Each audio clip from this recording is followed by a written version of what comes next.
Welcome! I'm Bev Adams. I own an independent paper crafting business showcasing products from Stampin' Up! I sell the products I used in this project and also a few items to make crafting more convenient. I'll have the free detailed directions for this project on my website, and you'll see where to find that at the end of the video. So don't worry about taking notes. It's time to put stamps, ink, and paper together. I am using tags. So you get 3 Halloween stamps, 3 Valentine, and 3 Christmas stamps. And so this takes you through a number of holidays. And the dies also cut out 3 at the same time. So you can stamp once and cut once and end up with 3 tags. So it'll make it easy to make lots of tags. Here's one that I made about Halloween. And here's one I made for Christmas. And I stored them flat. We sell these pillow boxes and they are craft colored with white dots. The ink doesn't stick very well to the white, so you can color the craft. My ink is Daffodil Delight and Pumpkin Pie. I'm going to start off with my lighter color, Daffodil Delight. I am using a wedge of the stamping sponge to just pick up some of the ink, and I'm swirling it around the middle. You could certainly spritz this, or you could also, we have some brayers that will do this too.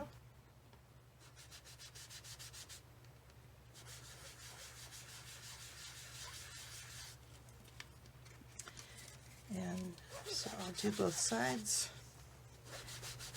This ink will lighten up as it dries a little bit, so you want to go a little darker than you think you need to.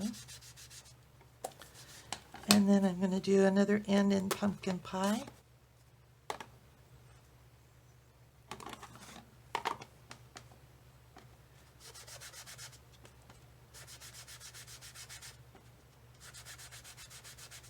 This one's juicier, so it's going on easier. Maybe I need to re-ink my Daffodil Delight. And then I'm just using a tissue to kind of wipe any ink off the dots. I'm using the Memento ink. For this, I'm going to ink the whole thing just to show you how they can work. And this should fit. This cardstock is 4 1/4 by 2 3/4, so it's 1/8 of a piece. I should have my Stampin' Pierce mat under here, so I think I'm going to transfer it over there. And if you'd like to, you can give it a little bit of time to dry, and you can variegate this as well.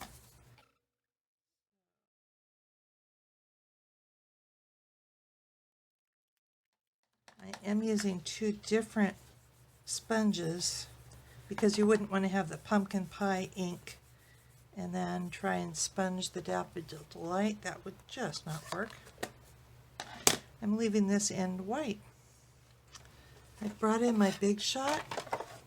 I am using the magnetic platform, putting my dies right on top. I like this new style of die. I think it's easier to center it on your stamps. And then I'm using just a scrap to cut out some of these little pumpkins and run it through.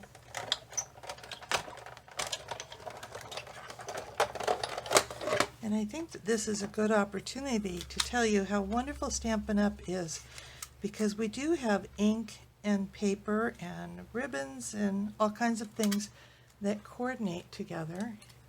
One of the things I love about Stampin' Up! So I could use any one of these. I know I didn't get a really good image on the pumpkins, but I'm covering them up, so I didn't worry about it. And then I'm just going to put these pumpkins on with a little bit of the liquid glue.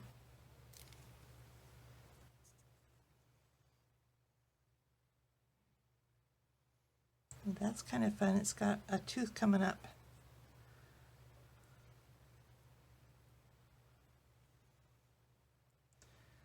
Got a stamped tooth and a punched tooth. Fun. So that die, I hope you saw that die cut 2 at a time.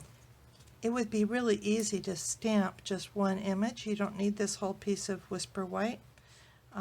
You could stamp one at a time and cut one at a time.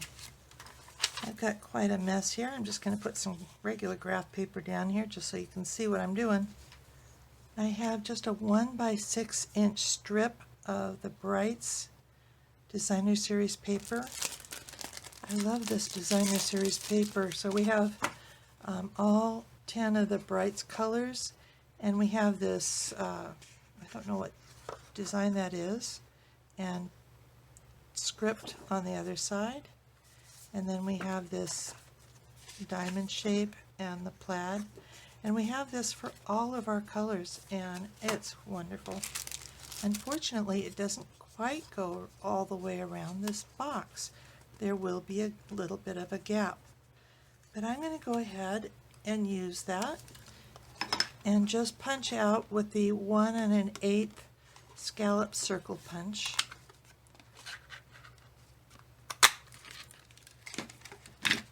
And I'm just going to cover that up.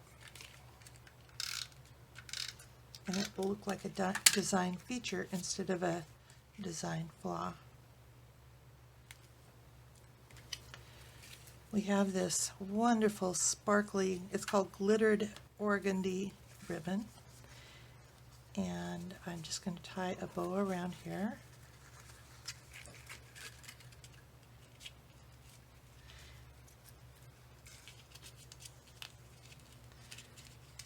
This ribbon is really pretty easy to tie,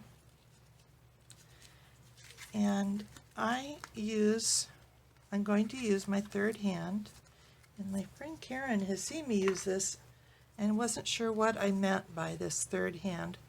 I don't have enough hands to tie a bow, so instead of trying to hold this tight, I just clip this alligator clip. It's in the electrical department of the hardware store, and I'm just clipping that over where the ribbons cross. And then I don't have to worry about that part of tying a bow.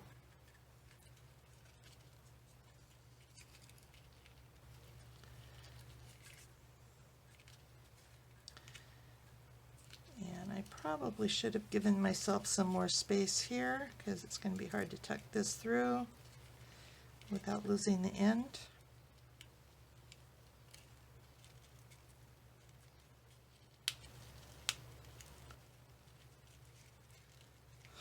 I did it.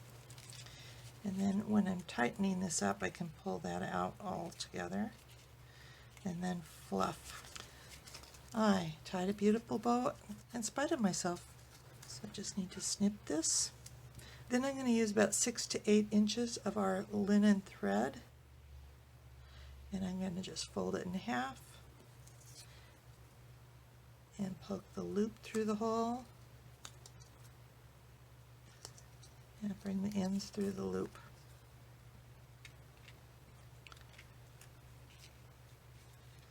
And then tie this just in a regular knot around this bow.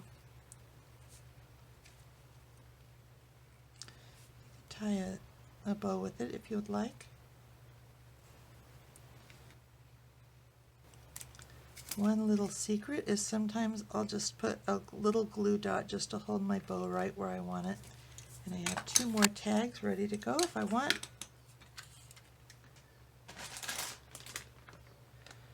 I'm going to take a minute to wash my hands. Of course, I wanted to fill this with candy corn, and I was looking for the little packets of candy corn. Didn't find it at Target. Might come in later, I don't know. So I decided to use my 3 by 6 gusseted cellophane bags. And I'm going to try to do this without rattling cellophane too much. I've got a really large serving spoon. But I really am not going to be able to put very much in this bag because the bag itself is going to be taking up a lot. Oh dear, I've spilled the candy corn. Have to eat it. It's my obligation. And I think I'm just going to fold this down. Again, I'm folding in the part with the finger hole. It's kind of hard. I don't really see the scoring in here, but it is there. If you just kind of start folding down, you'll start to see it a little bit. And then when one end is sealed, you're going to just tuck this in. And then we'll do the other end. Finger hole and no finger hole. That's because it's easy to get this one, but this one you have to reach in, and just makes that easier to open. And there it is. Happy Boo from me to you. And this is the one I did with Christmas. For this one, I kind of left a circle of not inked, but I could have inked the whole, I think I should have inked the whole thing, to be honest with you. And I sponged the white a little bit. And this is the one with the snowflake, so I cut this out of the sparkle glimmer paper. And the directions will have this ribbon and the glimmer paper for you. I should have shown you the catalog at the beginning of the video. I did this project as casing the projects in the catalog. It was a challenge from my upline, and so I did this one. Of course, I made a few changes. So the catalog is full of projects just waiting for you to copy. Here's the web address for this project, where you'll find the free detailed directions and links for the products I used. Just click the links and you'll be taken to my online store at Stampin' Up! Click Home near the top of my page and you'll find lots of resources. Under Shop, I have tips for online shopping, frequent shopper rewards, and products I offer to help you stay organized. Share my Evernote notebook for a nominal contribution. It functions as a fully searchable catalog. I offer a cardstock sampler, taggers to help you identify those dies with lots of similar shapes, heavy-duty bags to store 12x12 and 6x6 paper, and a bow maker. Inspiration takes you to all my projects. If you're new to stamping, you might want to look at the basics. You'll find how to cut card bases and layers, what's special about Stampin' Up! Stamps, and some of my favorite tools. Under Organization, you'll find catalog tabs, labels, and case inserts, a practically free stamp pad storage solution, a basic toolkit, color charts by alphabet, color family, and rainbow order, products by color, and RGB codes, and you can take a tour of my craft wall. More organization means more time for crafting. Come stamp with me here in Ventura County, California, or get the best deal of all and join my team of crafters. The team is called SIP Together, and it stands for Stamps, Ink, and Paper Together. The team is made of crafters who want to save money on the products they buy, share with a few friends, or to grow a business like mine. Be sure to subscribe to my website and on YouTube. I'd love to hear your comments. Thank you for joining me. Talk to you soon. Bye.